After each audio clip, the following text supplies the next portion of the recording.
Hello hello दोस्तों, कैसे हैं आप लोग। फिर से आज हम लोग अपनी पार्टनरशिप का ही लेक्चर जो है आगे उसको बढ़ाने आए हैं, जिसके अंदर आज हम लोग स्पेशलाइज रिजर्व दूसरे पढ़ते हुए चलेंगे। और आज भी आपका जो टॉपिक है वो कॉमन टॉपिक है कंप्लीट पार्टनरशिप के लिए। तो विदाउट वेस्टिंग एनी टाइम आइए इसको स्टार्ट करते हैं। आज का जो टॉपिक है उसका नाम है treatment of investment fluctuation reserve. Treatment of investment fluctuation reserve. और जैसा कि मैंने आपको बताया, ये टॉपिक भी कॉमन है, common topic for complete partnership.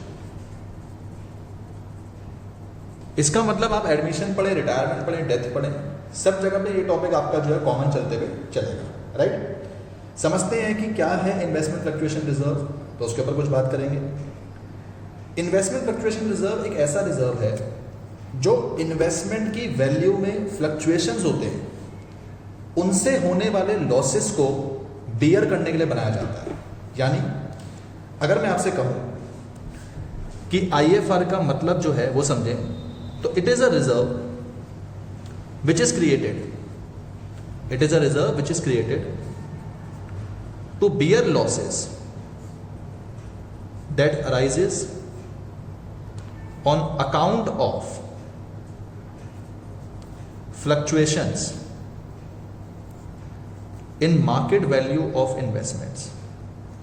मैं आपको एक सीधा सा एग्जांपल के साथ इसको बताऊंगा। मान लीजिए आज आपने शेयर्स में पैसा लगाया 1 लाख रुपए, 1 लाख रुपीज आपने शेयर्स में इन्वेस्ट करे।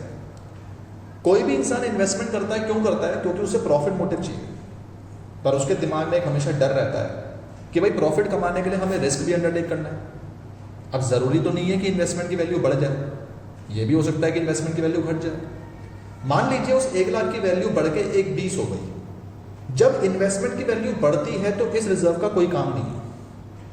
इस रिजर्व का काम सिर्फ तब यूज होता है जब इन्वेस्टमेंट की वैल्यू कम हो जाए, क्योंकि अगर वैल्यू कम होती है तो आपको लॉस होगा, और उस लॉस को बियर करने के लिए ही आपने इस रिजर्व को बनाया। यानी this reserve can only be used if market value of investment declines. तो इस बात को हम यहां पे लिखेंगे नोट में, IFR can only be used if market value of investment declines. हम IFR को सिर्फ तब यूज कर सकते हैं अगर मार्केट वैल्यू इन्वेस्टमेंट की डिक्लाइन, यानी अगर केस लॉस का है सिर्फ तभी रिजर्व यूज होगा, अदरवाइज रिजर्व को यूज करने का कोई भी उद्देश्य हमारा नहीं है। ट्रीटमेंट समझेंगे, क्या क्या ट्रीटमेंट है। Treatment of IFR। तो ट्रीटमेंट को स्टार्ट करेंगे हम कुछ केसेस की मदद से, जिसमें मैं आपके सामने सबसे पहले केस नंबर 1 रख रहा हूं। बैलेंस शीट के अंदर IFR आपको दे रखा है 20,000, इन्वेस्टमेंट्स की वैल्यू आपको दे रखी है 1 लाख। और फिर से अपना एग्जाम्पल मैं इस तरह से ले रहा हूं कि AB 3:2 में C एडमिट हो गया। हालांकि चेंज इन TSR हो, रिटायरमेंट हो, डेथ हो, सब जगह पे टॉपिक कॉमन है, पर मैं इसको एडमिशन की सहायता से समझा रहा हूं। एडिशनल इंफॉर्मेशन में आपको दिया गया है नो अदर इंफॉर्मेशन। यानी अगर मैं आपसे कहूं कि सिर्फ आपको इतनी इंफॉर्मेशन दी गई है, यहां आपको कुछ नहीं दिया गया, तो क्या करना चाहिए? फिर से वही बात, आप एक्यूमुलेटेड प्रॉफिट एंड रिजर्व्स पढ़ चुके हैं, तो मैंने आपको यह समझाया था कि जब कभी भी कोई रिजर्व्स आपको दे दिए जाते हैं और क्वेश्चन साइलेंट होता है, तो पार्टनर की कोशिश हमेशा ये रहती है कि हम इन रिजर्व्स को बैलेंस शीट से वैनिश करें, हम इन रिजर्व्स को बैलेंस शीट से हटा दें। और हटाने का एक ही तरीका होता है कि हम इनको डिस्ट्रीब्यूट करें। तो काम करने का तरीका कुछ ऐसा होगा, हमें एंट्री पास करनी पड़ेगी IFR को बांटने की, और जब कोई भी रिजर्व बढ़ता है तो वो ओल्ड रेशियो में बढ़ता है। तो IFR अपने पास 20,000 है, उसे हम अपनी 3:2 यानी कि ओल्ड रेशियो के अंदर बांटेंगे, जो कि बढ़ के आएगा 12,000 एंड 8,000। नरेशन लिखेंगे बीइंग IFR डिस्ट्रीब्यूटेड। IFR हमने क्या कर दिया? डिस्ट्रीब्यूट कर दिया। ट्रीटमेंट कैसे होगा, शो कैसे करेंगे? अब क्योंकि इन्वेस्टमेंट की वैल्यू में कोई चेंज नहीं आया, तो बैलेंस शीट में इन्वेस्टमेंट आज भी कितने पे शो होगा? 1 लाख पे। पर बैलेंस शीट के अंदर रिजर्व शो नहीं होगा, क्योंकि वो रिजर्व क्या हो चुका? बढ़ चुका। यानी अगर मैं इसको सॉल्व करके दिखाऊं कि ये ट्रीटमेंट हाईलाइट कैसे होगा आपके अकाउंट्स में, तो वो कुछ इस तरह से होगा। हम जब अपनी बैलेंस शीट बनाएंगे तो बैलेंस शीट में अपनी इन्वेस्टमेंट को तो हम आज भी 1 लाख पे दिखाएंगे, और साथ में अगर हम अपने पार्टनर्स कैपिटल अकाउंट को बनाएं तो पार्टनर्स कैपिटल अकाउंट के अंदर आपका ए और बी जो है क्रेडिट हुआ था, उनमें ही रिजर्व आके बढ़ गया तो उनको हमने यहाँ दिखाया। तो ये इसका ट्रीटमेंट होगा। बिकॉज जब आपको कोई इंफॉर्मेशन नहीं दे रखी तो आपके लिए रिजर्व का कोई काम नहीं है, आपका कोई उसका उपयोग नहीं है, तो सी के एडमिशन पे इस रिजर्व को हम ए और बी में बांट देंगे, क्योंकि ये रिजर्व ए और बी ने बनाया था। और सी के एडमिशन पे ए और बी कहेंगे कि भाई तुमसे पहले हमने जितनी गुल्लकें बना रखी हैं हम उन गुल्लक को आपस में डिस्ट्रीब्यूट कर देंगे। Right, this is our case number 1। पर मान लीजिए अगर केस नंबर 2 दे दिया जाए कुछ इस तरह से, फिर से आपके पार्टनर भाई ए और बी 3:2 में है और सी एडमिट हुआ है। IFR अगेन आपको 20,000 दिया है, इन्वेस्टमेंट अगेन आपको 1 लाख दिया है, मतलब सेम एग्जांपल की तरह है, लेकिन अब की बार कुछ एडिशनल इन्फॉर्मेशन है। एडिशनल इन्फॉर्मेशन में आपसे कह दिया market value of investment is ₹1,20,000। याद कीजिए दोस्तों, मैंने आपसे कहा था कि IFR को यूज करने की एक ही कंडीशन है, आप इसे तब यूज कर सकते हैं जब आपको नुकसान हो रहा। पर अगर आप हमारे वाले एग्जांपल में देखें तो हमें नुकसान नहीं हो रहा, हमें यहाँ पे क्या हो रहा है, फायदा हो रहा है। बिकॉज 1 लाख की इन्वेस्टमेंट कितने की बन गई, 1,20 की, तो फायदा कितना हुआ 20,000, तो मेरे को फायदे को भी रिकॉर्ड करना है। साथ ही साथ में अब मेरे पे रिजर्व का कोई काम नहीं है, तो रिजर्व को भी मैं क्या कर दूंगा, डिस्ट्रीब्यूट, क्योंकि रिजर्व का काम सिर्फ और सिर्फ तब होता है जब मुझे कोई लॉस हो रहा हो। IFR का तो काम है ही तब जब इन्वेस्टमेंट की वैल्यू कम हो रही हो। वैल्यू कम नहीं हुई तो IFR को हमें क्या कर देना चाहिए, डिस्ट्रीब्यूट। तो अगर मैं अपनी एंट्रीज पास करूं, my first entry would be IFR to A's capital to B's capital. 20,000 है, उसे हम लोग अपने 3:2 में बांटेंगे ओल्ड रेशियो में, तो बढ़ के आएगा 12,000 एंड 8,000। नरेशन लिखेंगे बीइंग IFR डिस्ट्रीब्यूटेड, क्योंकि IFR का कोई काम नहीं है तो हमने डिस्ट्रीब्यूट कर दिया। Second thing would be to record gain. Gain कितने का हुआ, 20,000। मैंने समझाया था कि जब भी गेन होता है तो रीवैल्यूएशन क्रेडिट करते हैं, लॉजिक क्रेडिट कर दिया। और गेन किसकी वजह से हुआ, इन्वेस्टमेंट्स, तो इन्वेस्टमेंट्स को कर दिया डेबिट। नरेशन लिखेंगे बीइंग गेन रिकॉर्डेड, गेन हमने रिकॉर्ड करा, और क्योंकि गेन हुआ है तो गेन को डिस्ट्रीब्यूट भी करना पड़ेगा, और गेन को डिस्ट्रीब्यूट करने के लिए एंट्री बनेगी revaluation to A's capital to B's capital. Gain का बैलेंस क्रेडिट होता है तो बांटने के लिए उसको डेबिट करना होता है, इसलिए 20,000 का जो गेन आया उसे ओल्ड रेशियो 3:2 के अंदर बांटेंगे, 12,000 और 8,000 बढ़ के आएगा। नरेशन बन जाएगी being gain on revaluation distributed. So this was our concern कि भाई अगर इन्वेस्टमेंट की वैल्यू बढ़ गई, रिजर्व का कुछ काम नहीं है, तो हम रिजर्व को बांट देंगे, और रिजर्व को बांटने के बाद जो गेन हुआ, गेन रिकॉर्ड करना है, एंड देन आपने अपने उस गेन को बांट देना है। अगर मैं इस चीज़ को अपनी बैलेंस शीट के अंदर और पार्टनर्स कैपिटल अकाउंट के अंदर शो करता या रीवैल्यूएशन में शो करता, तो किस तरह से शो करता, आइए वो देखते हैं। देखिए दोस्तों, जब मैं अपना रीवैल्यूएशन अकाउंट बनाता हूँ तो उसमें मैं रिकॉर्ड करता हूँ अपने गेन्स। तो रीवैल्यूएशन में मैं रिकॉर्ड करता बाय इन्वेस्टमेंट, और मुझे गेन कितने का हुआ, 20,000।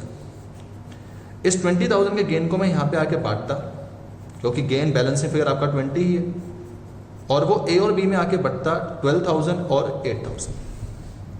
राइट, अगर मैं अपनी पार्टनर्स कैपिटल अकाउंट बनाता तो पार्टनर्स कैपिटल अकाउंट के अंदर मैंने अपना IFR जो है वो बांटा किसमें, A और B में, 12,000 8,000, बिकॉज अब मेरे पे IFR का कोई काम नहीं था। एंड अगर मैं यहाँ पे अपनी बैलेंस शीट बनाता तो मैंने बताया था कि बैलेंस शीट में आप अपनी नई वैल्यूज दिखाते हो। इन्वेस्टमेंट 1 लाख की थी, 20 से बढ़ गई, तो आज इन्वेस्टमेंट आपकी कितनी हो गई, 1,20,000। यानी जब आप बैलेंस शीट में दिखाएंगे तो मार्केट वैल्यूज दिखाएंगे। राइट, सो ये हमारा ट्रीटमेंट होता केस 2 के अंदर, कि जब आपकी इन्वेस्टमेंट की वैल्यू बढ़ गई। तो अभी तक हमने ये समझा है कि अगर इन्वेस्टमेंट की वैल्यू के बारे में आपको कुछ नहीं दिया, रिजर्व का कुछ काम नहीं है, बांट देंगे। फिर आपने ये समझा कि अगर इन्वेस्टमेंट की वैल्यू बढ़ जाए, देन अगेन रिजर्व का कुछ काम नहीं है, तो भी रिजर्व बढ़ जाएगा। अब मैं आपको लेके चल रहा हूं केस नंबर 3 की तरफ। मान लीजिए अगर ऐसा आ जाए, IFR 20 का ही है, इन्वेस्टमेंट 1 लाख की है और अब की बार एडिशनल इंफॉर्मेशन के अंदर बोला कि market value of investment is ₹95,000। लो जी, अब हमारे पास जो काम है उसमें लॉस होगा। रीजन, 1 लाख की इन्वेस्टमेंट की वैल्यू 95 हो गई, तो साफ साफ पता चल रहा है कि घाटा कितने का हुआ, 5,000। तो पहले मैं इस चीज को थोड़ा सा सिंबलाइज करता हूं कि भाई लॉस हो रहा है 5,000 का, और इस लॉस को बियर करने के लिए मैंने अपनी ये गुल्लक बना रखी है। यानी ये लॉस मैं कहां से निकालूंगा, इस गुल्लक से। यहां पे लिखता हूं निकालूंगा,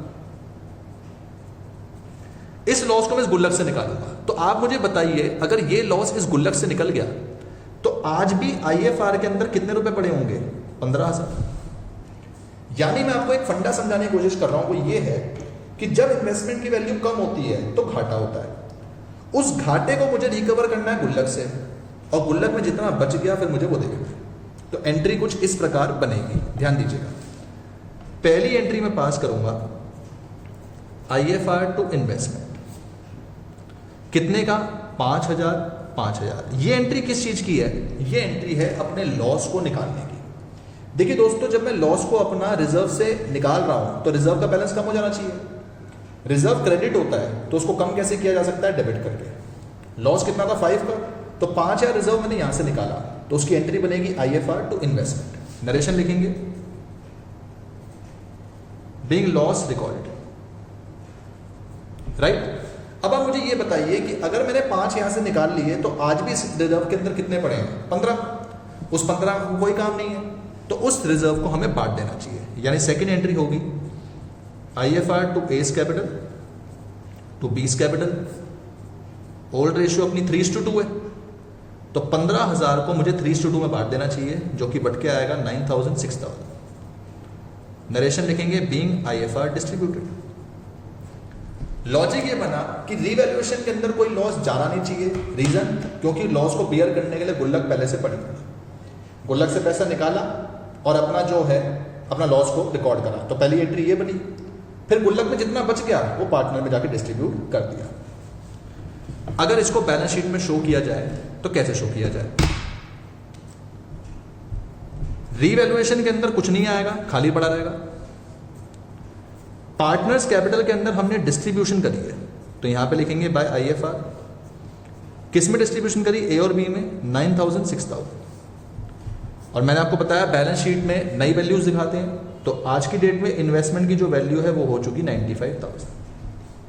यानी हुआ ये कि जो 5,000 रुपए हमने अपने रिजर्व से निकाले, वो किस लिए निकाले, क्योंकि लॉस हुआ था। और जो रिजर्व के अंदर 15,000 रुपए हमारे पास जो बच गए, उसे मैंने पार्टनर्स में आगे डिस्ट्रीब्यूट कर दिया, ओल्ड रेशियो, राइट। ये था हमारा केस नंबर 3। एक्चुअली में IFR के यही केस होते हैं, पर एक केस और है जिसे हम थोड़ा सा रेयर चांसेस के अंदर यूज करते हैं, जिसे हम नाम दे रहे हैं केस नंबर 4। अब मैं उसके बारे में आपको कुछ बता रहा हूं। मान लीजिए ऐसा होता कि 20,000 है IFR और इन्वेस्टमेंट आज भी आपकी 1 लाख की है। एडिशनल इंफॉर्मेशन में बोला market value of investment rupees, let's say उसने बोला हमें 70,000। मार्केट वैल्यू इन्वेस्टमेंट की 70,000 रुपीज है, राइट। अब अगर मैं आपसे कहूं कि इन्वेस्टमेंट 1,70,000 की हो गई, तो मुझे साफ साफ पता चल रहा है कि लॉस कितना हुआ, 30। और क्योंकि मैंने रिजर्व बनाया है, तो मैं इस 30 के लॉस को इस गुल्लक से निकालने की कोशिश करूंगा, निकालेंगे। पर चक्कर यह है कि रिजर्व ही 20 का है। अगर मैं ये 30 यहां से निकालने जाऊंगा तो मैं कितना निकाल पाऊंगा, ओनली 20। 10,000 मुझे अपनी पॉकेट से पे करने पड़ेंगे, आउट ऑफ माई पॉकेट। पे करने का मतलब मैं ये नहीं कह रहा कि देना है, पे करने का मतलब है कि अपनी पॉकेट से बियर करने पड़ेंगे। तो ये 10,000 का मेरा लॉस वो है जो अनबियरेबल है, मतलब इसे मुझे रिकॉर्ड करना है। तो एंट्री कुछ इस प्रकार से बननी चाहिए, ध्यान दीजिएगा। पहली एंट्री बननी चाहिए IFR टू इन्वेस्टमेंट, कि मैं अपने रिजर्व से कितना निकाल सकता हूं, 20 एट मोस्ट। तो नरेशन लिखूंगा, बीइंग लॉस रिकॉर्डेड, राइट। अब सेकेंड एंट्री में ये सोचूंगा कि क्या रिजर्व कुछ बटना चाहिए, नहीं बटना चाहिए। भाई 30 का लॉस हुआ, मैंने यहां से 20 निकाल लिए, तो रिजर्व तो कुछ बचा नहीं। और जब रिजर्व कुछ बचा नहीं तो बटेगा भी नहीं। प्रॉब्लम यह है कि 10 का मुझे आज भी लॉस हो रहा है, तो उसका क्या करूँ? उसे डालूंगा रीवैल्यूएशन में, क्योंकि लॉस है तो रीवैल्यूएशन डेबिट करूंगा, और लॉस किसकी वजह से? इन्वेस्टमेंट, तो इन्वेस्टमेंट क्रेडिट करूंगा। नरेशन लिखूंगा बीइंग लॉस रिकॉर्डेड, और क्योंकि लॉस हो गया तो लॉस को मैं बांट के भी दिखाऊंगा। A's capital, B's capital to revaluation. कितने का लॉस बढ़ जाएगा? 10,000 का मेरे पे लॉस था, वो ओल्ड रेशो 3:2 में जाके बटेगा 6,000, 4,000 बीइंग लॉस डिस्ट्रीब्यूटेड। सो ये हमारा केस बनेगा। जूम आउट करवाओ। केस कुछ इस तरह से बना कि भाई हमारे पास जो फंडा था वो ये था, साफ साफ कहा जा रहा है कि इन्वेस्टमेंट की वैल्यू 1 लाख से 70 हो गई, तो 30 का घाटा हुआ। 30 के घाटे को मैंने 20 यहां से रिकवर करा, तो पहले उसकी एंट्री आ गई। 10 मुझे अपनी पॉकेट से बियर करना है, फिर मैंने उसकी एंट्री करी, और क्योंकि घाटा हुआ तो घाटे को मैंने बांट दिया। अगर मैं इस चीज़ को अपनी बैलेंस शीट के अंदर और पार्टनर्स के अंदर शो करके दिखाऊं तो कैसे शो करूंगा, आइए वो समझते हैं। देखिए रीवैल्यूएशन अगर मैं बनाऊं तो इन्वेस्टमेंट का मैं लॉस लिखूंगा 10,000 का, और यहाँ पे मैं अपने लॉस को जाके डिस्ट्रीब्यूट कर दूंगा 10,000, ए और बी में 6,000 एंड 4,000। बैलेंस शीट के अंदर हम अपनी नई वैल्यूज दिखाते हैं, तो आज की डेट में इन्वेस्टमेंट आपकी हो गई 70,000। रिजर्व पार्टनर्स कैपिटल में बटा नहीं, क्योंकि रिजर्व पूरे का पूरा यूटिलाइज हो गया। सो ये हमारे केसेस हैं। अगर मैं इन केसेस को कंक्लूड करूं, अगर मैं इन केसेस की एक समरी बनाऊं, तो समरी कुछ इस तरह से बनेगी। केस नंबर 1 है, IFR गिवन है और कोई अदर इंफॉर्मेशन नहीं है, तो आपने क्या करना चाहिए? इसको डिस्ट्रीब्यूट करना चाहिए। Distribute in old ratio. Case 2 है, मार्केट वैल्यू बढ़ जाए, अगेन यही काम करना चाहिए सेम, क्योंकि अगर मार्केट वैल्यू बढ़ गई तो रीजन ये है कि IFR का कोई काम नहीं है। केस 3 है, मार्केट वैल्यू गिर गई, तो लॉस टेक आउट करोगे आप from IFR, and if IFR left then distribute. Right? कि अगर हमारे पास लॉस हुआ, लॉस को हम जो निकालेंगे कहां से? अपने IFR से, और अगर उसके बाद भी IFR बचता है उसे बांट देंगे। एंड केस 4 हमारा ये था कि मार्केट वैल्यू कम हुई, लॉस टेक आउट करेंगे फ्रॉम IFR, एंड यहां पे IFR खत्म हो जाता है, and balance loss will be transferred to revaluation account. That's it. ये हमारे केसेस हैं IFR के, यानी कि इन्वेस्टमेंट फ्लक्चुएशन रिजर्व के। उम्मीद करता हूं दोस्तों कि आपको ये टॉपिक समझ में आया होगा। अब आप इसके क्वेश्चंस भी अपनी बुक से, अपनी टेक्स्ट बुक से करके चल सकते हैं। मिलेंगे अपनी नेक्स्ट वीडियो के अंदर। अगर आपको कोई डाउट्स हैं तो आप कमेंट सेक्शन में जाके अपने डाउट जो है वो रेज कर सकते हैं। नेक्स्ट वीडियो के अंदर हम लोग अगेन पार्टनरशिप का एक कॉमन टॉपिक जो है डिस्कस करेंगे। तो तब तक अपना ख्याल रखिए, वीडियो देखते रहिए, चैनल को लाइक करिए, शेयर करिए, सब्सक्राइब करिए। Take care all of you, और मिलेंगे अपनी नेक्स्ट वीडियो के अंदर। Bye bye.